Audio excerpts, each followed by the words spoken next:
It's been a while since the beginning of the war in Gaza. Very difficult situation for many people. Many of them are innocent. Women, children, and elderly people that have been put in a constraint in a very complicated situation where they have to run away from their homes and stay far away in hunger, disease, poverty, and lack of facilities. Many prominent people and countries have asked numerous times to stop this war and to allow these people, the innocent people, to have a breather, to get some food, to get aid, to get medication. But this demand has been refused. Here is a response from United Nations Secretary General Antonio Guterres. Let's listen.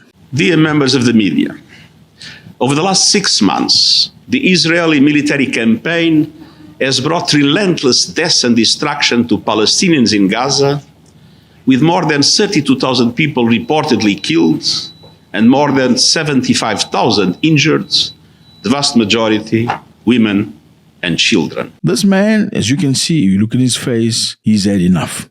This is a look of a man who's spoken many times. He's had enough. And he wants his message to come across very strongly. Lives are shattered.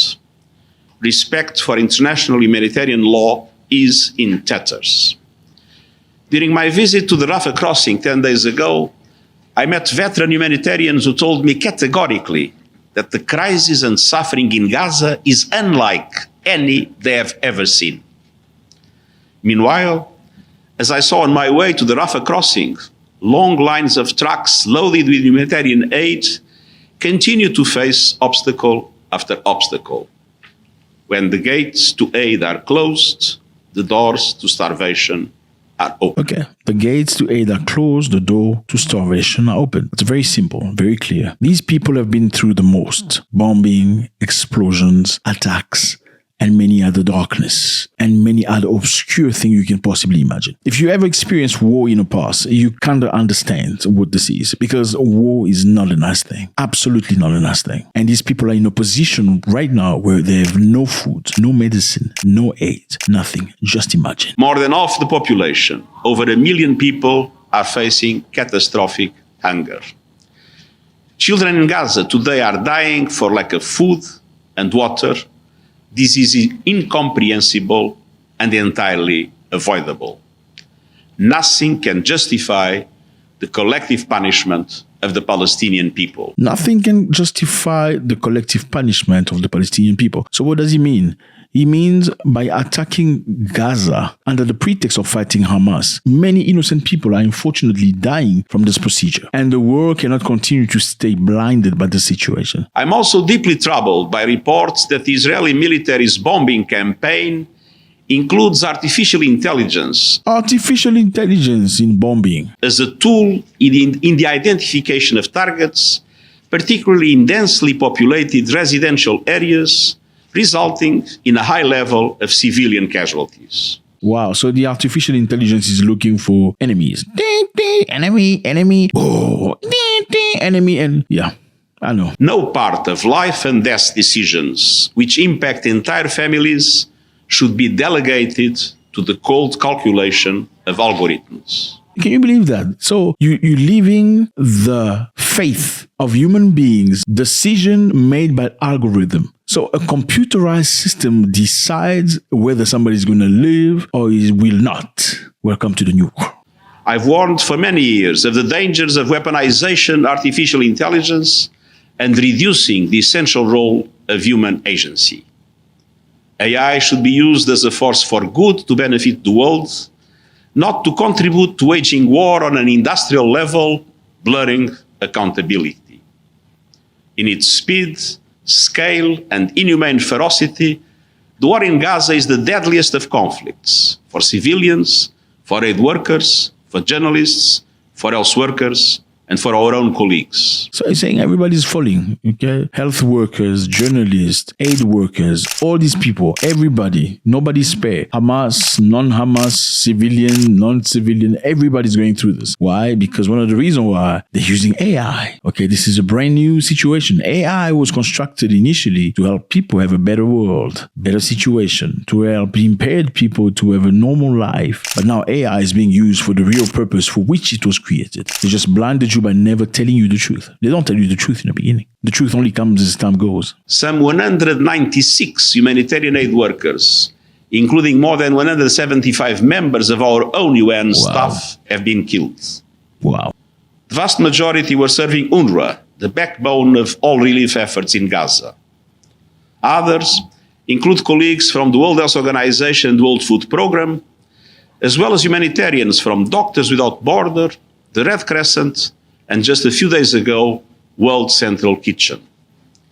An information war has added to the trauma, obscuring facts and shifting blame. Wow. So all these aid workers from Médecins Sans Frontières, International Medicine, and all these other NGOs, many of them have died. You know, and I mean, you can make a mistake one time, twice, three times. But 196 people who are not enemies, who are clearly there to just help. You can see the frustration out of this man. And he says on top of that, there's lies in information, you know, trying to shift blames, not being accountable for the death of these people, you know, saying that the reason why they're dead is because they shouldn't be there. Or the reason why they're dead is because, you know what I mean? Trying to justify the situation instead of being accountable. That is why this man is pissed off. Denying international journalists entry into Gaza is allowing disinformation and false narratives to flourish. Denying international journalists to get into Gaza is allowing lies. How do you know you're telling the truth? You need to have many people, multiple people talking about the same story, so you know who's telling the truth, so you can see where the breaches are. If there's only one person telling the story, then how do we know it's the truth? You understand why this man is pissed off?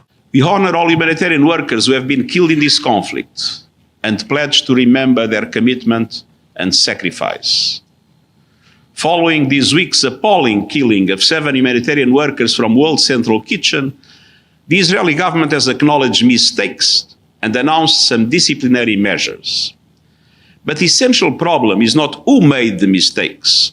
It is the military strategy and procedures in place that allow for those mistakes to multiply time and time again. What is the military strategy that is allowing mistakes to happen? That is the strategy that needs to be changed. This is what this man says. He's not happy with that. So a few days ago, a group of people that serve food, they called kitchen something. They served food in Gaza, giving poor people food. They cook food and serve food. They died. And it was a precision striking, not a mistake. And Israel has fired 2 low-level commanders to whom they attributed some of the responsibility for this sad news. I mean, these people are from Australia, from Canada, from international countries, from other countries. They're not locals. Yeah. Some people or critics say that this is a justification. The goal of this bombing of these people is sending a message. This is what critics say. The goal of this bombing of these innocent head workers is to send a message to the world saying that don't come here, don't come help these people. Let them starve. Let them die of disease. That's why they're killing people. And saying that it's a mistake is just a way to try to, clean up, make things look a little bit humane. But the reality, according to the critics, is Israel do that on purpose to discourage other people from coming and helping. And this man says he's not happy with that. Let's go. Fixing those failures requires independent investigations and meaningful and measurable changes on the ground. In the aftermath of this tragedy, the United Nations was also informed by the Israeli government of its intention to allow a substantial increase in humanitarian aid distributed in Gaza. I sincerely hope that these announced intentions are effectively and quickly materialized because the situation in Gaza is absolutely desperate. Dramatic humanitarian conditions require a quantum leap in the delivery of life-saving aid, a true paradigm shift.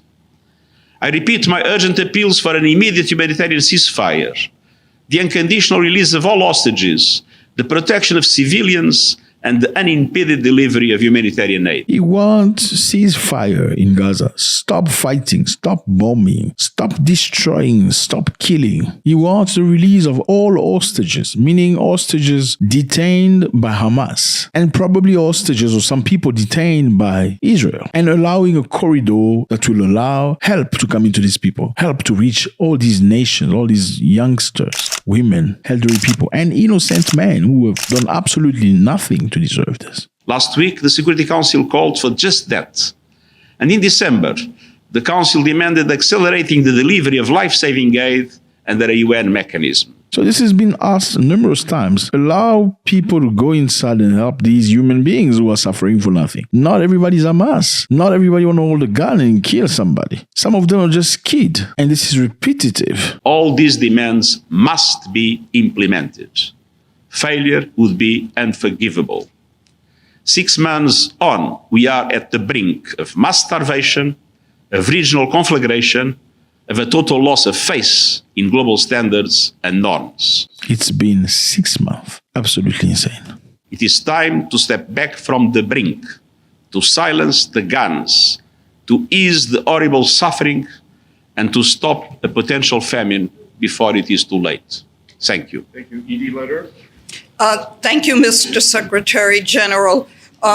You've said there should be an independent investigation. What can the United Nations do to promote such an investigation? Well, it is obviously for the government of Israel to accept the possibility of that independent investigation, because the investigation can only work with the cooperation of the Israeli authorities. But as I said, the question is not this only specific incident. 196 humanitarian workers have been killed, and we want to know why each one of them was killed. Wow. So the investigation must be done. There are so many things that have happened. 196, most of them foreigners, health workers have died. Okay. And he wants to know what are the reasons to each case Israel need to explain. This is what Mr. Guterres says. If you look in his face, you can see he's fed up with the negative politics happening in the United Nations. Again, fellas, I think the world is not fair. Unfortunately, many people become victims of power. But we need, in our position as human beings, respectable people, to try our best to find a little bit of fairness and justice. God bless.